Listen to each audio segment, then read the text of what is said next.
We're going to model the middle plate of the press plate assembly. If we're coming back into Creo, we'll reset our working directory back to our press plate folder. We can then go and open the middle plate. I think the first thing we'll do is go to the 4 holes that are already in the part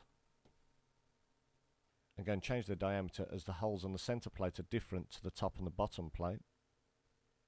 Then we can come in and we'll put the tapped hole in the center with the chamfer on the top and on the bottom.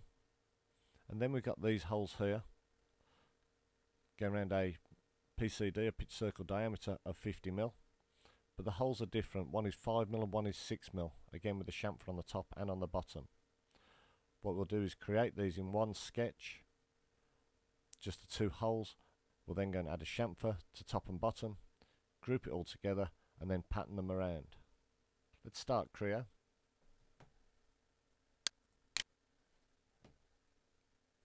Again, make sure you select Creo Parametric and wait for the program to open.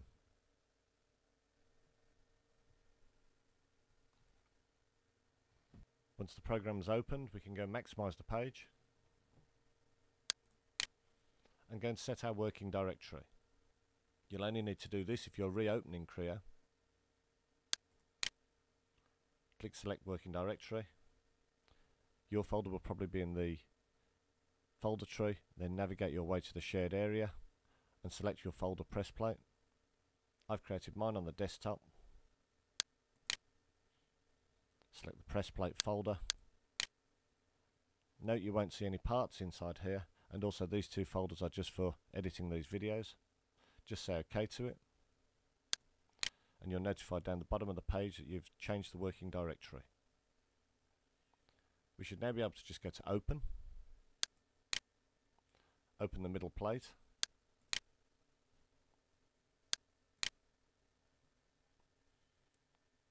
and the plate should open looking like that. As I said, the first thing we'll do is go and change the 4 corner holes. These should have a diameter of 13mm and also a 1mm chamfer on the top and the bottom. I'm going to go and rename the holes in the model tree. Hover over Extrude 2 and you can see the holes highlight. You can then right click onto it and come down to rename. I'm going to name them corner holes. Again, Creo doesn't accept spaces, so I'll put an underscore in between it.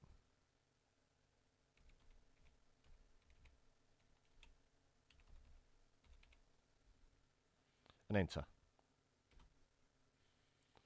I can now right click onto the corner holes, edit definition.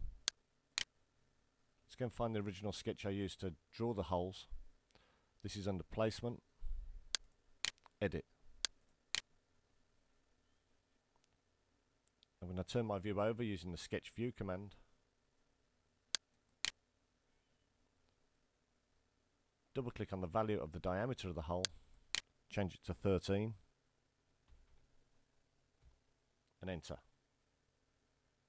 I can now click on my green tick to take me back into the 3D environment. My model's now updated. Click onto the green tick to accept it. I'm just going to rotate the part over, pressing and holding the wheel so I can see it on the angle. Just going to put a chamfer on all the 4 holes, on the top and on the bottom. Select chamfer. Select the top edge. You must click onto an edge, not a surface. Hold the control key down.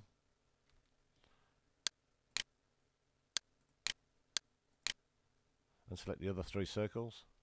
I'm now going to release the control key, press and hold the wheel down and rotate the part over. Then re-hold the control key and select the other 4 edges.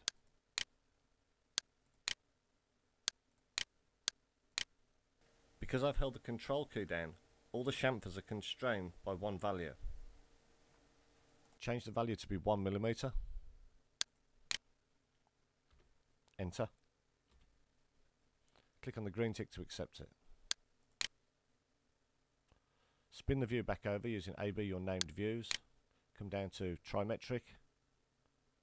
Select it. Refit to the screen. Left click away in space just to deselect everything. and you can now see the model has the new size holes and also the chamfered corners. In the centre of the part we have an M12 by 1.75mm tapped hole. It also has a chamfer on the top and the bottom. Let's go and put this in using the hole command. The hole command is here. Select the hole command and hover over the top surface. I'm going to left click over here so I'm fully away from the datum planes. Left click and it positions me the hole in, and it also gives me some values. We want the hole to sit in the centre of the part, which is at the intersection of our two datum planes. To position the hole, hover over the green drag handles. Hover over it, left click and drag it, put one of the green handles onto the right datum plane and release it, and then grab the other drag handle, left click and hold, and drag it onto the other datum plane, in this case the front datum plane, and release. The hole is now offset from the datum planes. Let's go and change this by doing it in the dashboard. Go up to placement, and we can see our references of the two datum planes, and we're set to offset. If you click onto offset the word, you get a drop down browser arrow, select it and come down to align. Note the value has gone from where the offset was, and also note the hole has moved to sit directly on top of the datum plane. Repeat this for the other datum plane, click on offset. You can now see the hole has moved directly to the intersection of the two datum planes. Let's go and click onto shape.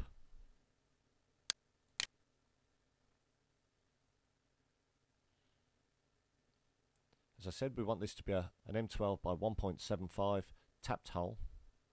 Tell it we want to create a tapped hole. Left click onto this icon. Let's go and change the hole type. So rather than being a blind hole, it goes all the way through the part. Let's change it to be an M12 by 1.75.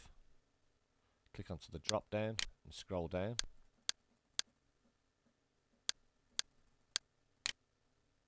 Select it. The thread should go all the way through the part, so select through thread. We want it to have a countersink. Select add countersink. I want the distance of the countersink to be 14. Enter. Also select exit countersink. Change this to be 14 also. Enter. And green tick to accept the hole. Because we put this hole into the model as a tapped hole, when we come to do an engineering drawing, the details of the tapped hole will automatically appear. Click away in space to deselect it. Let's now go and put the patterned holes onto the part. Let's go to extrude. Select the top surface. Left click. I'm going to use the sketch view icon so I rotate the part, so I'm looking straight down onto the surface. The holes run on a 50mm PCD or pitch circle diameter. Let's go and draw this in first. Select the circle command. Bring the cursor down and let it snap to the intersections between the two datum planes. Left click once to start the circle, move the cursor out, left click again. Then either go to the select arrow and left click it, or just middle mouse. We'll do exactly the same to show us a dimension. We can then hover over the value, double click it, change it to 50 and enter.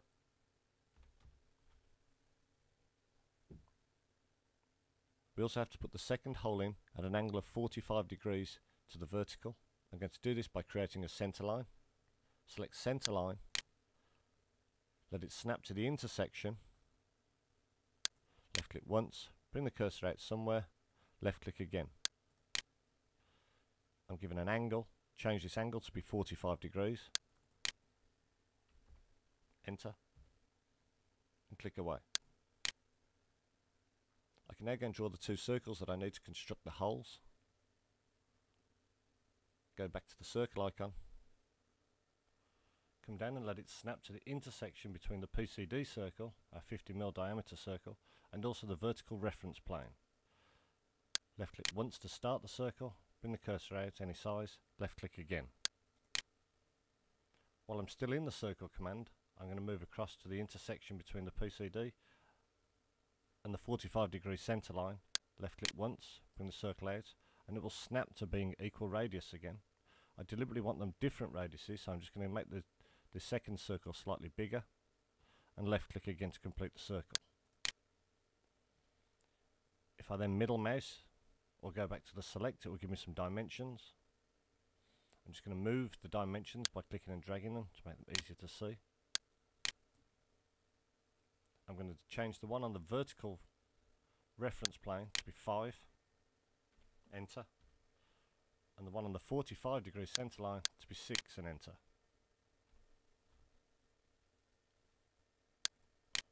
I need to do something with a 50mm diameter circle.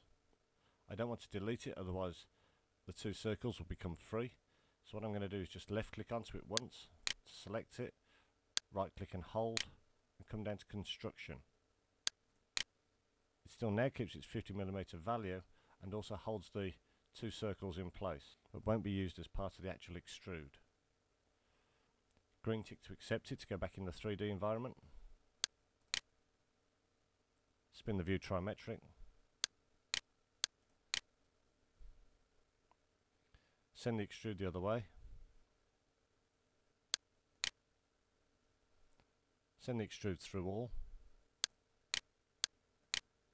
Green tick to accept it. Click away in space to deselect everything. I'm going to put the chamfers on at this stage and then group them with the extrude, and then we can pattern all of it together. Select chamfer. Select the edge of the circle. Hold the control key down to multi-select. Select the edge of the other circle. I'm then going to release the control key.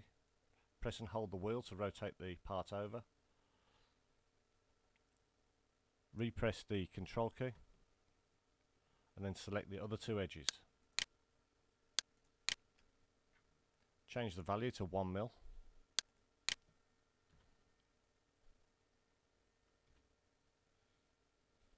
Green tick to accept it. Click away in space. Rotate the part over to check the chamfers. Return it back to trimetric and refit to screen. To pattern the extrude and the chamfers together, we need to group them. So select them in the model tree, extrude 3, hold the control key down, select chamfer 3, right click and hold, come down to group. While they're still selected, we can select the pattern command, change the pattern type from dimension to axis. Our center hole will have an axis running through it, so let's go and select it. It highlights green, left click onto it. We can leave the pattern settings as they are, because we want 4 repeats spread out at 90 degrees. Left click onto the green tick to accept it, and click away in space. You can now rotate the part to check that the chamfers are on the underside also. Spin the view back to trimetric and refit to screen. And save the part. Click on save. Say OK if necessary. This completes the middle plate.